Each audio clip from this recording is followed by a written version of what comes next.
Hello everybody and welcome back to the channel for today's video. I wanted to talk to you about what it's like when two narcissists get together. So let's jump in.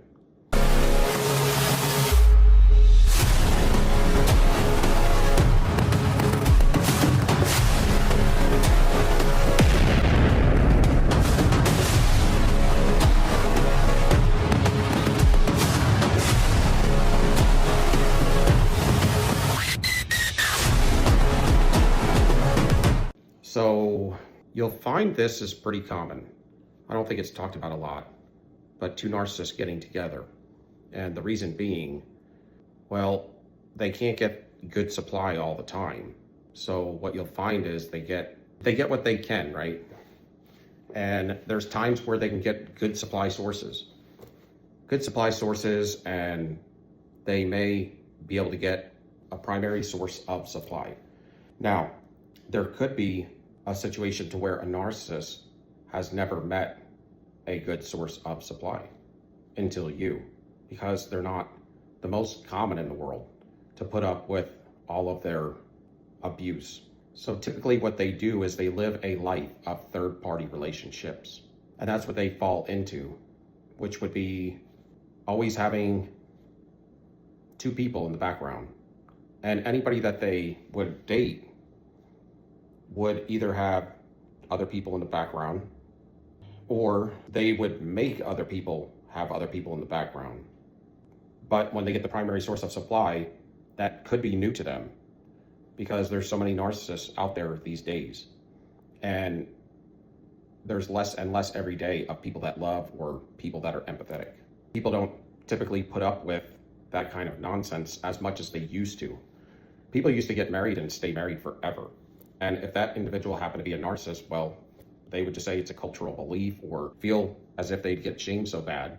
In those days, people who didn't really communicate like they do today, they might just deal with it. And typically that's what you would see. But in recent years, people have gotten more and more on the level of being free from those types of stigmas. Narcissists typically find themselves operating in the third-party situation. And a lot of people, well, they live a lifestyle to where they're not getting married if they've been married once. Things are a little bit different now as far as the family unit goes. And it kind of can work for the narcissist in their favor to some degree, but the problem is they're going to be short-term situations, typically, because nobody can put up with that kind of abuse. So they end up cycling. You're going to cycle anyway. And like I said, if you're going to be in a relationship with a narcissist long-term, they're still going to cycle. It's going to get to a point to where you're going to drop all your boundaries and let them run amok and do whatever they want and not ask any questions and not investigate into following them or searching out to see what they're doing, because you already know. So you'll find a lot of people that genuinely get married to a narcissist, but then either end up on separate sides of the house or just deal with it somehow, just maintain and just deal with the abuse a lot of times. Because a lot of times the narcissist, once they get a primary source of supply, they threaten to destroy and wreck your whole life if you try to leave them. So a lot of times people, out of some sort of fear of losing everything and not wanting to see what the other side looks like of divorcing a narcissist, they will stay with them. The narcissist, generally when they marry you fast, typically under 6 months, sometimes under 3 months, because the mask is going to slip, where they'll do long-term relationships with you and then get married to you and generally have you move to them. So you will have to deal with the abuse and in a whole new state or area, and you're stuck. Then they like to make large purchases early on in the marriage and get you pregnant. But it's not because they want a family. It's because they want to get you stuck. They'll have things to hold against you when you try to leave them, because they know that's going to occur, because they know how they are, but they have no self-control, or they choose not to. At some point they get so unraveled they just can't do it, because the desires that they have, that are the lustful desires controlling them, cause them to do what they do. Because they're fixed, they don't make any change. The only change they make is the facade. They just make their facade look better, which would be the mask or their image, grow their supply and maintain their supply while they're married. And everything is insidious, so it's very slow moving as how they make changes in your life, because they're not going to change. They always make everybody change to their life. That's why they build a group of flying monkeys, group of people around them. That's kind of it's their buffer from reality, because in here and in your mind, they have built an illusion. So under the family covering, it's all a lie behind closed doors, of course, or eventually you will. But when they leave the house, they try to wear your energy or somebody's energy that's better than them. So it gives them a profile out and about, a persona that can supply this mask and make it look real, genuine, when it's not. And that's why they're heavily manipulating and known as manipulators, because they're wearing your energy, but behind that energy is a whole different person who is scheming. What you're doing every day is swapping. They're giving you their energy, you're giving your energy to them. So it's just like a wheel every day of switching energy. They do it with anything, anybody, the children. They'll take energy from children and makes them look innocent. What happens in the house stays in the house, and what happens outside the house stays outside the house. They'll tell you that. It's a cult. It's a family cult, which means hidden, right? So then you may see them for who they are. But best believe when they leave that house, they're going to try to wear somebody else's energy. That's why everybody will say that the narcissist treats everybody great, but they treat you like crap. That's because they have to treat the person that they're stealing energy from or switching energy with. They gotta treat them terrible. They gotta make them believe that they are the narcissist. At the end of the day, that's really what they're doing, is they're making you believe you're the narcissist because they're changing you to them, and they're changing themselves to you. You become their identity if you're the primary supply. But they'll pick up other supply sources, but they're going to be secondary, tertiary. And they'll sleep around with everybody. But they'll either do weekend things when they're married, or it'll just be known that the person that's married to them will know they're a cheater and just avoid them as much as they can. They're just living together. They're just residing together, maybe till the children are older, or until they can get some of the debts paid off, so that when they do choose to divorce, they can have their ducks in a row and try to leave with not so much damage to their finances and to the smearing of who they are, their name, and their clout and all of that they have gained over time. A narcissist typically can't get real good supply sources. They do once in a while, but they always overplay their hand. They lose everybody. That's why they're always continually working on this pipeline of new sources. They're always on the prowl, because they're always scared that it's going to run dry and they'll have nobody to run to and steal or flip energy with. So they're like a salesperson selling themselves every day. So they're always looking at people. They always have a wandering eye. And because they're always in an ego or a lustful state, they don't love, they lust. And in the lust state of mind, have desires of lust only. They're going to be in overdrive, and they're going to be out of control. That's why a lot of stuff narcissists do end up being scandalous when they come out, because when it comes out, it's usually a bigger situation and a dirtier one. It's definitely more complex than what everybody may originally think. May think they just cheated on them. Well, they could be blackmailing them into crimes and using them for all kinds of stuff.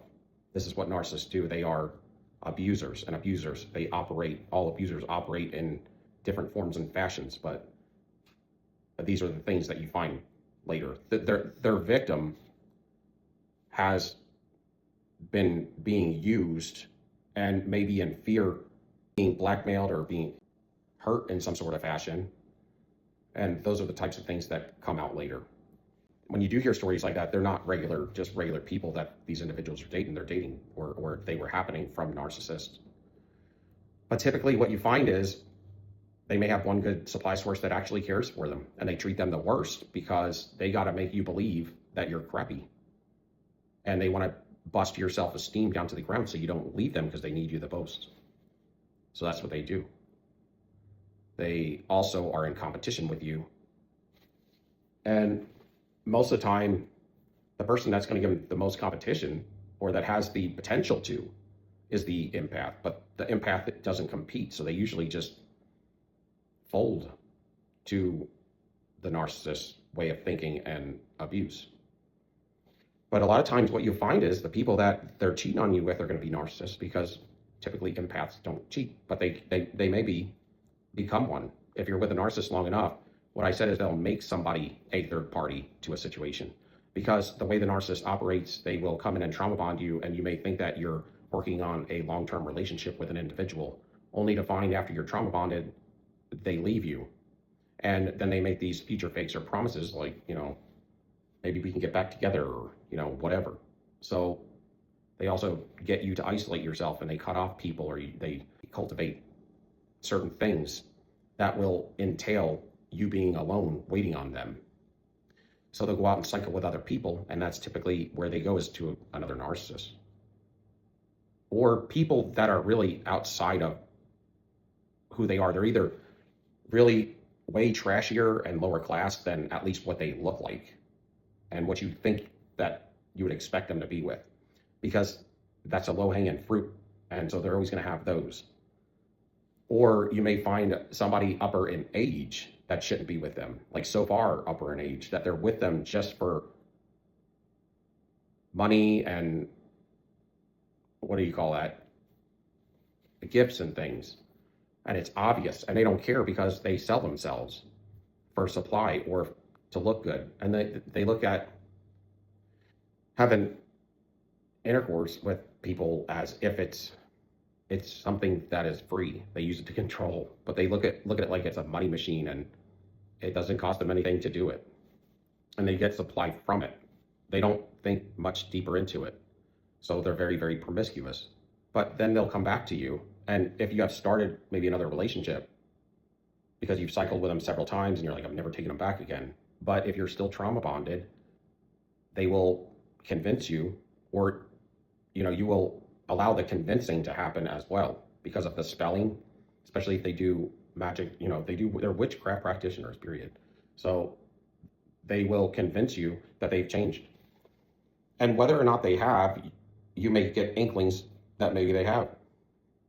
And you may take them back, but you maybe have started another relationship with somebody. So then it becomes, do you break up with this individual because you're trauma bonded to this individual still? And there's desire there from the trauma bond, and they're also spelling you. So do you break up with this individual and do this? Because this has ended a lot very quickly. And after you may, disconnect or cut this relationship off because it's wrong. But what you may find, or what you do find with different situations, is after a while, you may keep this the way it is and see this individual to see if they've changed. And you may find real quick they didn't, but you're cheating on this individual. And if it becomes a commonplace, like you get comfortable doing this because you're trauma bonded to this person and you're being spelled, and of course it's somewhat unbeknownst to you, you may genuinely feel like you have a heavy connection with this person. And that you may, I don't know, but it can lead to a third party situations in a life of a person who really had always been against third party relationships because they were looking for somebody they can settle down with and have a family. So they can get you in third party, and it's very common if you cycle with them for years that will occur. And you wouldn't want to cut this one off and try this again, because if you cut this off and it's going well, then you have the potential to lose this person, this individual. And if you still have the desire so much that it's overwhelming to be with this individual because you're trauma bonded and spelled, and they may do glam spells and things to keep you attracted to them or to try to hinder your future relationships. This is what they do. Then you will keep this going, but you will start to focus on this while you're doing this one. And then you'll generally get yourself in trouble to where you'll probably lose this one. And then this one will just leave. And then they'll say that you cheated on them. But they have like 3 other relationships you may or may not know about by then, or at least you have an idea. But the I've changed thing, you can hear it 10 different ways, and it's very, the desire can be so heavy that you'll believe it, and you'll want to believe it. And that's the problem. It's kind of like, you probably know that they haven't changed, but there is pieces of you that hope they did. And they're very convincing that they did, but they didn't. So they will continue to do these types of things. And if they wreck enough of your relationship, say you lost this one because of this person, then later on, a couple years later, you start another relationship, say you're not going to get back with them. But if you don't have the willpower to end this completely because it's a lie and a manipulation, then they're going to continue to wreck whatever this real relationship can be. And then you may just give up and just do this third party thing, or just accept the fact that you're a cheater too eventually. Like I said, they knock every boundary down in your life. And that's bad because you open up opportunities or legalities for dark energy spirits to attach to you. And over time that will happen because you have no boundaries, and you end up getting in trouble spiritually. So to leave one, you have to really resist, and it will come from a lust side of things, typically. But they go to other narcissists because other narcissists are always looking for new supply. And a lot of times, if they fill up from empathic supply, it seems like the next person they go to is another narcissist. And they will burn down the world and then come back to the empath to re-up their love. And the other narcissist may be future faking them and trauma bonding them as well, because they can get trauma bonded. And that individual may be married and future faking that they're going to get divorced or something. That's kind of a typical type of future fake a narcissist would tell people. So you can get caught up in so many weird situations, but when two narcissists actually get together, it's because they may have went out with each other and been unaware that the other person was a narcissist, and may have got caught up in a trauma bond with the narcissist themselves. And that's because one of the narcissists was a more elevated narcissist, and they caught on, if they were both unaware, that one of them caught on quicker than the other and played the other into their hands and trauma bonded them. And narcissists are weaker than us when it comes to trauma bonds, if they're not in control, if they're not the one that's controlling the narrative and the trauma bond. So the elevated one would be the one that is more evil and sinister than the one they're bonding with. And they will get them all twisted up. And they will cycle with them as well. But say a greater narcissist with a lesser narcissist, they're going to keep them in the terms of competition and stuff like that. What'll happen is, so they'll end up doing the same thing. They'll get back together. They'll be trauma bonded. They'll get back together, and the greater narcissist will tell the lesser narcissist future fake stuff. Maybe they're married, or maybe they're separated, and they'll future fake to them that they're going to get married or something. And they respect the greater narcissist for the ways maybe that they do business, the ways that they operate, because they look at the factor of love and walking in and working in a love situation as weakness. So they don't really respect love. But what they do respect is an individual that runs a business or works in business that is manipulating people and actually becomes somewhat successful doing it, because that's how they think. So they look up to more of the criminal aspect of the greater narcissist, and they may get involved with them, because if it's like a honeypot that not only this individual is doing it, if it's a corruption type thing, then they're going to want in on it eventually, because it's easy money, things like that. But what you'll find is the greater narcissist, depending on how corrupt they are, they will do anything. There's no bounds to what a narcissist will do. But narcissists, they'll end up having a great time in the very beginning. They'll love bomb each other, and then they'll end up getting bored because there's an infatuation point in time in the very beginning. But then the narcissist always gets bored. So then they'll get bored and they'll start looking to cheat. And eventually, when they start coming back together over and over, they start to realize, or they realize after the first cycle, that it is a narcissist they're with. Or they may not be able to put a title to it, just like we weren't putting a title to it. And if you can't put a title to something, then you can't look up information on it. They used to just call narcissists players. I'm a player, but that doesn't really tell you much. And a lot of times people don't take that term very seriously. I mean, because people that weren't players would say they were a player because they thought it was cool. But when you could put it to some sort of like a diagnosis, then you can look up what that diagnosis entails and you can get knowledge about how that diagnosis acts and operates. And when you really find out how they act and operate and all the red flags, you want to run away. But if you're trauma bonded, you're going to stay with them. But so a lot of times, two narcissists can get together and not know that they're narcissists or know what a narcissist is either. They know they're different. They know they're using people and they know they're evil or they're operating in evil ways, but they don't, they don't, it's just different when you can put a title to it and you can start looking up information on it. So they may know they're toxic. There you go. But still, knowing somebody's toxic, but when you know they're fixed and toxic and you know the red flags and you know what they do and that they never change and that they always cheat and they always manipulate, lie, and steal and whatever, and you can look up this kind of knowledgeable information and learn it, and you'd be like, wow. And they tell you they love you, but they never think that way in their head. When you know they're using you and abusing you according to the information, and without the information, you don't know what they're actually thinking.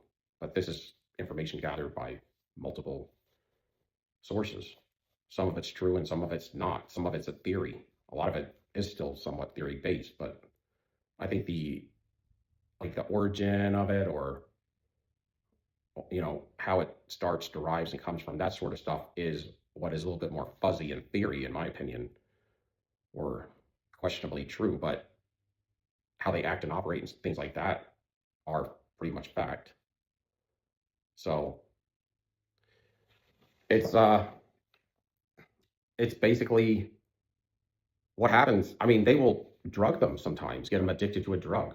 These are things they will do, is what I'm saying. And get them, they have to control people. And so what I'm getting at is you can control an empath. If they're unawoke, you're either going to be able to control them, or they're going to be awoke enough, or they love themselves enough to where they're going to get out of it before they get under some sort of control or bondage with a narcissist. The ones that get caught up in the situation are the ones that came out of these families as well. They just didn't become a narcissist like us. We became the scapegoat, black sheep, the one that was groomed to deal with this stuff, unbeknownst to us. So somebody who's healthy is not going to stay long enough. But in the case of another narcissist, they would stick around because this person's got money, riches, and they could take them on some trips. Or the other thing is when narcissists can't find supply, they could always go to the other narcissist. So they're kind of like a support system for them, a supply source support system.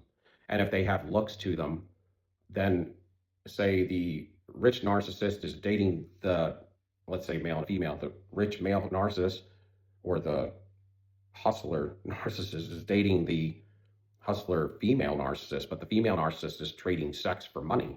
So they come together like that, and their support system, when neither one of them has a source of supply to go to, they always have each other. And they can team up for different situations to take down other people, to manipulate others, have a friend group. They do things like that. But a narcissist, it's harder to control because they operate very similar and they're rogue. They don't want nobody to control them, right? So for the greater narcissist, or even the lesser narcissist could do this, but for one to control the other or attempt to gain control, they start heavily manipulating each other. And it could get to a point to where they may drug them, get them addicted to some kind of a highly addictive drug, or get them sick or poison them.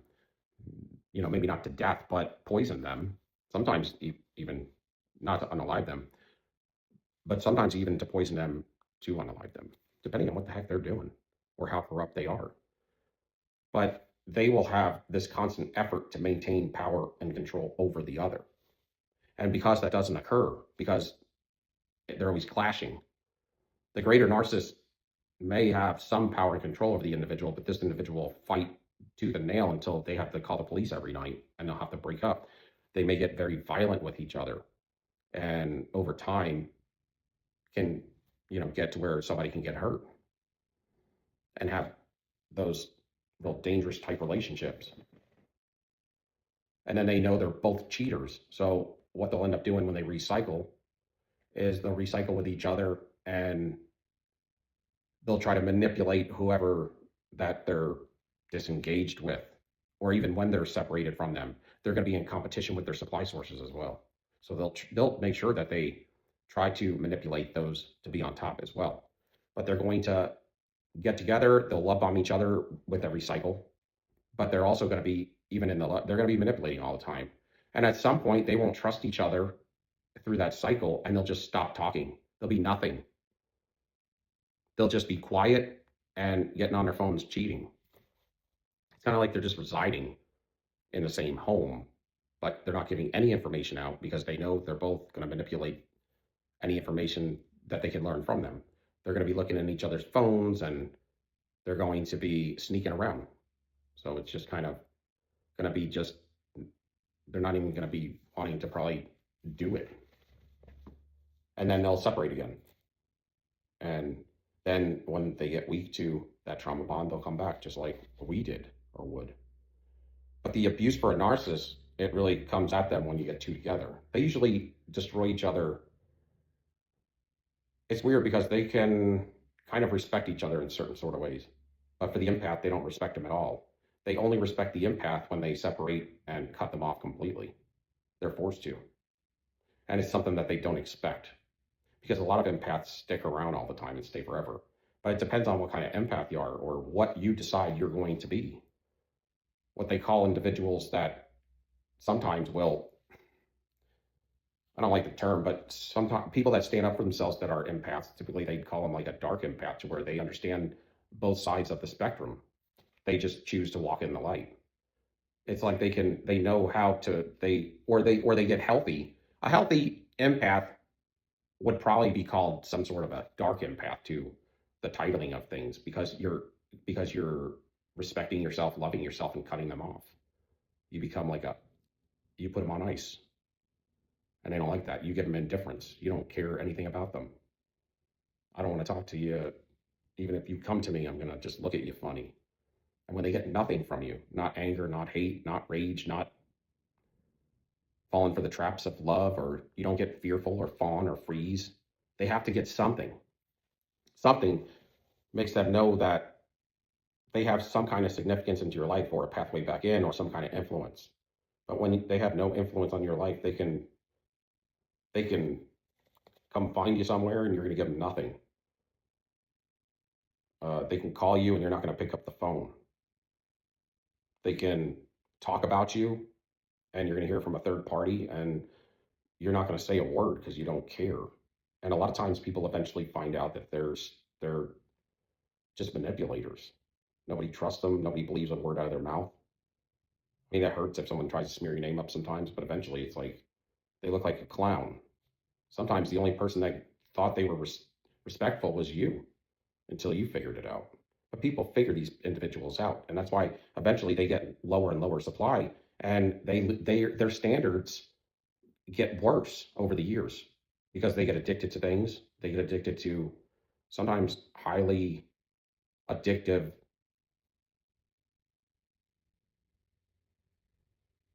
substances, and over time, because they don't ever want to think about what they're doing, how evil they are, and what's controlling them, and what their life really looks like.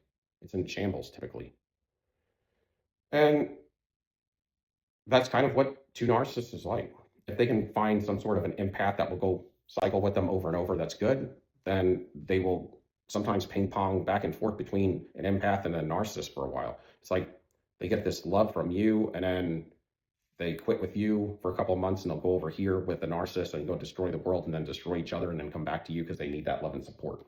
They need the love, support, and the care, and the comfort, protection. They need your sympathy and empathy. They need your validation, because your validation matters, because you tell the truth. So they like what you give. They love it. But they don't respect you because you turned into allowing yourself to get your life wrecked for them. And they know that they're playing you. They know that you're stupid for staying with them, but you keep continually doing it. But at least with another narcissist, they can respect that they're manipulating and using people to maybe get ahead or whatever. They respect that a little bit, because that's the way they think, because they're evil as well. And then, like I said, they'll have the other sources of supply. The guy that's like 30 or 40 years older than them, because he will take care of them, buy them things, and they'll have to have relations with them, and they'll have to bite the bullet and do it. They may not like it, but what they get from it is some sort of supply when they have no supply. And that individual may take them on a trip once in a while and may give them money or pay some of their utilities or something, or allow them a place to stay when they have no place to stay or nowhere to go. They have an open door policy with that person. And then they may have the supply sources that are almost homeless and they're really ratty. But again, that person can't get a girlfriend or a boyfriend. It's very hard for them. One, different than their current standard, at least what it looks like. So this person may look like a higher elevated standard than this individual that's almost homeless. But when you compare apples to apples, inside, they may be the same. They may be just as trashy. In fact, they are. Or this individual, just because they're almost homeless, they may not be as trashy. They may not be trashy at all. But to them, it's like they're into it. It could be it depends on if they, so it would be like looks, money, and relations. So that's kind of what happens.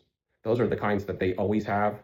And then they may get new supply sources, but if the healthy ones are going to give up on them quick, or if the other individual deals with unhealthy situations, they may have a lot more options if they're on a decent level, hardworking and have things. They may cycle with the narcissist for a time, but they're not going to stay with them forever because they know it's unhealthy. Even though they accept unhealthy stuff, they may not accept that much unhealthiness as much as being a narcissist. They may accept typically somebody who is maybe they would get more of the cases of narcissistic people with narcissistic attributes, but not fully narcissists, or something like an avoidant or something. Or they may get healthy people once in a while because they're really close to being healthy. So nobody can cycle with a narcissist for long. The borderline is somebody that ends up with a narcissist sometimes for relationships for long term, because they can take brutal amounts of abuse and still stick it out with the narcissist because they're similar. But the borderline has the ability to feel empathy somewhat. But they are in the cluster Bs. To me, you don't want any of them, but that's what you will find. The one that gets mostly trauma bonded to a narcissist that you will find the most typical is the borderline. And the borderline is somebody that you can marry and they may not cheat on you. They do cheat, but they won't cheat on you sometimes. Most of the time, what I've seen, they won't cheat on you until things get rocky. But if you try to regulate them, if you are always constantly trying to regulate them and you are able to do it, even though it destroys you, then they will stick it out with you. And what I found, they won't cheat on you until when things get rocky, then they'll cheat on you like that. And they usually don't, I don't know, the ones I've been with didn't have third-party relationships. So borderline is a little bit better, but they're just as destructive, man, when it comes to emotionally. They may be more destructive. But they trauma bond, they have the ability to trauma bond very heavy with a narcissist. And they may give them somewhat of a factor of loyalty, but it's very destructive. So that's kind of what narcissist meets another narcissist looks like. They keep coming back because, like I said, when they're low on supply, they can always come to them, and that's important to them. They collect human beings, so they're hoarders of people. So anybody that they've dated, they try to keep in contact with. The only thing is the narcissist will always take the other narcissist back. They're not going to turn down supply, period. And the other thing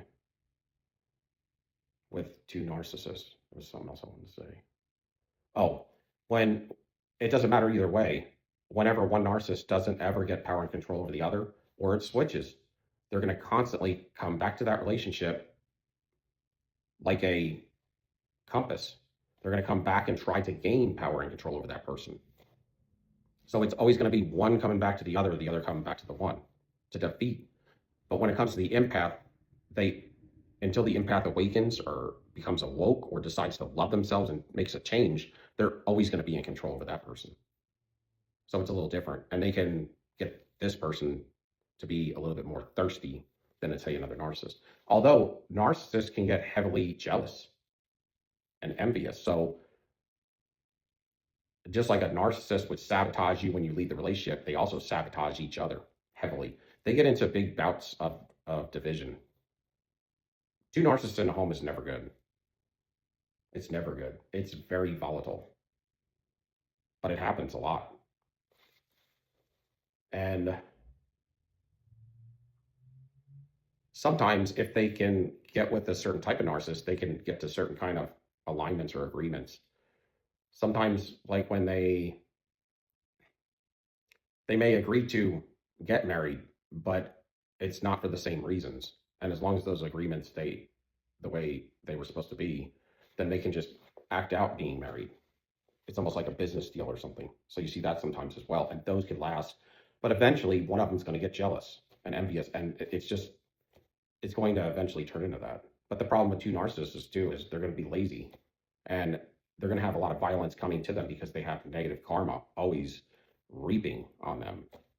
So they would have to have outside, and that's what they would do. They would be married, but they would have third-party relationships like crazy because you're not going to get supply from another narcissist. It's not going to lift you up. Very, very little. That's why they need empathic people, innocent people, or they like to have children because children are innocent. They pull a lot of supply off children that they don't speak about a lot of times. And that's why you'll see children coming out of abusive homes because not only are narcissists weird and do incredibly terrible things to children that I don't even want to speak on, but what else you will find is they love that innocent energy because if they can cloak themselves in innocent childlike energy, they can convince everybody out there that they're innocent. When they're not, they could just really did this mega crime yesterday, but you're not going to see it. You're not going to see it because they're wearing childlike energy.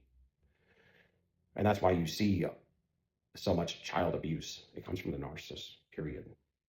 Thank you for watching. Until next time, soldier up. Peace, we out.